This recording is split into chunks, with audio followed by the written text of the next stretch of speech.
Hello lovely people, welcome back to another weekly weigh-in. How have you been this week? Have you lost, gained, maintained? Let me know down below. So, this week, to put it into Carla Jenkins' words, if you watch her, I took my wagon, jumped off it, ripped the wheels off, set it on fire just to make sure I couldn't get back on. Yep, that is how my week started. First of all, let's look at what did go well. Well, do you know what? Considering how the events unfolded for the weekend, I did manage to get back on track on Monday. So that was a good thing. That was a really good thing. So there was a couple of things going on for me, I guess. I was very much feeling sorry for myself because I was not feeling well and I was a bit tired, a bit grumpy, and so, you know, I kind of defaulted back to my grandmother's way of dealing with illness, and that is to feed the cold, feed the virus. So I very much started off that way, you know, and I kind of like hear her words ringing in my head going, oh, come on, you've got to eat something, you know, got to make sure you're keeping your energy up, which, you know, got enough stored energy to last me a good couple of months yet. Didn't need the food really, but I felt like I needed it. I felt like I just needed something nice. It was, you know, like the breakfast reflected, something healthy in the yoghurt fruit parfait, but something comforting in the almond croissant, you know. That's very much how that day went. I got my daughter to go shopping for me. She brought back some really nice fresh bread. So that's how it started.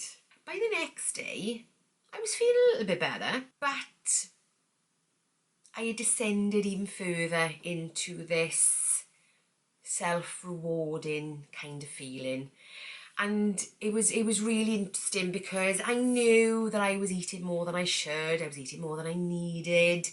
I knew all that, and it took me back to, interesting enough, a memory from when I was a child, because I'm getting really good these days at looking at my thoughts and feelings and thinking, why are you doing that? What's the point? Where did that come from? You know, and it took me back to a memory of a child when I grew up in a pub, if you hadn't watched my original video of what got me here. I grew up in a pub, my parents were publicans. We lived in a really old pub, probably built sort of 18th, 17th, 18th century, so it was quite old, really deep walls, deep windows. And I remember one day, and I flashed back when I had this thing about my bread where I was like eating and I knew I didn't need it. I had a flashback to when I was a kid, and I don't know what made me really think about it, but I remember it was close of business. It must have been mid-afternoon, sort of between 4 o'clock and probably about 7 when the pub opened back up, and the usual squabbles were going on in the house, you know, everybody all invested in that. And I'd get sneaking downstairs to the pub, so obviously we lived above it, sneaking downstairs to the pub, seeing my grandmother kind of side-eye me. I'd say, oh, where are you off to? But still, she was so involved in what was going on, she just kind of let me go. Sneak downstairs, sneak through the bar. I remember walking in through the bar. It was a long corridor into the bar area, you know, where you serve stuff. And there was a chiller cabinet here, open chiller cabinet, and I never forget, as I walked past it, grabbed my can of Coke, all nice and cold and wet from the condensation, heading straight for the area where all the snacks were kept. And I never forget looking at this selection of crisps, you know, but there was everything. There was nuts, and there was like scampi fries, if you remember those. And I never forget looking at the selection, because there used to be like a grid of 9 boxes of crisps stacked. And I never forget standing there, my cold can of Coke in my hand, thinking, ooh, which one today? Which one I'm going to have? And he was like, oh, cheese and onion, because that's my favourite. But I thought, no, I had one of those this morning. So what am I going to have this afternoon? What am I fancying? You know, because still hear this noise going on in the background. And I thought, chicken. Oh, Worcester sauce. You've had Worcester sauce in. I think I'll have that. Taking my can and crisps, sneaking off out of the bar, sitting in the windows, the deep, deep windows of the pub, closing the curtains. Nobody's going to find me behind there. And I could see out to the garden, so I took there, munching my crisps, drinking my Coke, watching the birds. And really, the kind of point is that I was trying to drown out the noise that I could hear. I was trying to drown out the arguments and the bickering and the things that would cause me to run from that in the beginning. So I sat there, making myself feel better, because I was drinking my favourite drink and I was eating my favourite thing. And but then I remember then afterwards, once I'd finished it, and then I could hear people sort of like calling for me, like, where's she gone? I never forget then taking those crisps, the packet that was left in the can, scrunched it all up, running quickly, chucking it into the bin, going back upstairs. And they go, oh, where you been? I go, oh, I've just been downstairs. But then back in my mind, feeling slightly guilty because I knew I shouldn't have had it.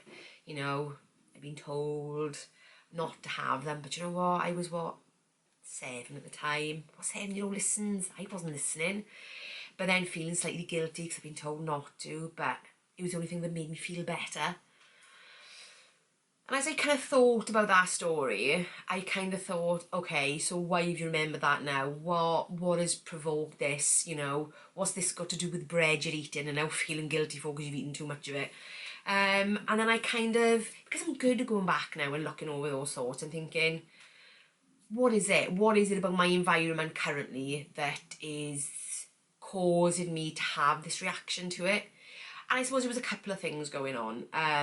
My illness, of course, and you know, the things that my grandmother used to do to make me feel better, because I was sick quite a lot as a child.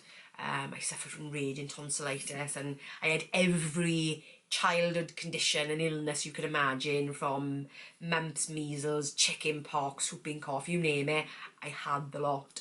So I had lots of instances where I was made to feel better. So I defaulted back to that slightly because I needed that comfort, I needed that something. But then what took me beyond the recovery? And I think, you know, as I've said, I've been working extra recently to help out my organisation, and that's taken its toll. And I was off work last week because it was half term. But I think the interesting thing is with stress is that when you're in it in the moment, it doesn't necessarily affect you there and then. It's the after effect, it's the ripple effect of that, it's what happens to you when you get a chance to stop. And I think that's very much what had happened to me. I'd had a chance to stop. I was getting into my week off, enjoying myself, it was great, a bit of a break, but then I was ill, so that stopped my enjoyment and gave me a chance to think. We all know that thinking's a bit dangerous, you know, because lots of things happen when you think, some good, some bad. So I got a chance to think and think about all the stress I was under and all the pressure that I was feeling from work, and I think that really kind of fueled that eating to sort of drown out the noise, because whatever I was eating and enjoying the food, I wasn't thinking about the stress, I wasn't thinking about what was going on for me, I wasn't thinking about all the stuff that was going on. So I think I looked back and I thought, yeah, that's it. Plus as well, another thing that didn't help was because I was ill and I needed a couple of days to recover, I'd given myself permission to not get back on my diet until I'd gone back to work on the Monday, to get back on that weight loss trail. I didn't eat particularly bad over the weekend. I just ate more bread than I know that I should have, because not because bread is bad or there's anything wrong with eating the bread, it's because I knew I was eating it to excess. So I could have felt that about anything that I was eating, you know, probably not veg, but you know. But yeah, so I think the bread was the embodiment of my overindulging, rather than the bread's not evil, if you know what I'm saying. So it could have been anything. If it had been crisps, it would have been the crisps. If it had been ice cream, it would have been that, you know. So I was like, okay, right. But I knew that I hadn't given myself that permission to return back to Monday. So even though it wasn't inherently bad, I couldn't quite get back on that weight loss journey. I couldn't do what I had initially set out to do, and that was, as soon as I felt better, to start tracking again, because I'd given myself that permission. So I did the only thing I suppose that I could do was damage limitation. So that's how the weekend went, was damage limitation. So bread was the only thing that I probably did overeat slightly. And as I was getting better, I did start to move around a bit more. I did do some gardening, which had me, you know, probably a bit too soon for my virus really, but being out, it made me feel a bit better, and I think took those stress levels down, so that by the time I got to Monday, I was able to hit reset and say, right, okay, I did my loads of prep on Sunday, I prepped my food for the week, I prepped the breakfast, my lunches, I'd already planned, as I always do anyway, my food eating, so I knew there was going to be no issues to getting back on track. And when I was back in work on Monday, there were no issues. I was back to it. You know, part of the temptation would have been, oh, we've eaten so much bread, let's limit it, but I didn't. I had my fruit bread, cinnamon toast for breakfast, which I pre-made and warmed up in work. So I hit reset without thinking that I needed to make up for something. And I think sometimes when you're on a weight loss journey and things go awry, the wheels fall off your wagon, or in my case, I completely set fire to it. I think it's so easy to fall into that mindset of having to make up for what you've done, to put right the wrongs, and then sort of start cutting back as a result. But I don't do that anymore, because it doesn't serve itself, because then all of a sudden you've gone from feeling bad about one thing to feeling bad about another, and I'm not sure the psychology of weight loss is conducive to that, if you know what I mean. I think you need to feel good about where you're at and about what you're doing in order to feel like you can make it, to feel like you can continue to lose that weight. So on Monday, hit reset and thought, right, no, I'm going to eat the thing that I enjoy. I'm going to eat within my calories. I've even eaten a bit of chocolate every night, which isn't my normal thing, but it's what I'm fancying right now. And it's really, really funny, because whenever I've lost big chunks of weight before, chocolate's always been my treat, because it's almost like the one thing that you feel like you shouldn't have, but you give yourself permission to have, so then it feels all that much better for doing it. And I think there's nothing wrong with that, as long as you're not kind of doing that thing all the time. It's not the mainstay of what you're doing. So yes, it was a very thought-provoking weekend, filled with memories and old habits and triggers, but coming out the other side of it has kind of made me realise that, you know, those habits that I built up are still there, because Monday was fine, and I'd gone back into my planning because that was what I needed. I knew I needed to dig myself out of that. I slipped back into my time restrictive eating, so delaying my breakfast, because I knew then I would shorten my eating window and make those calorie deficit meals far more manageable.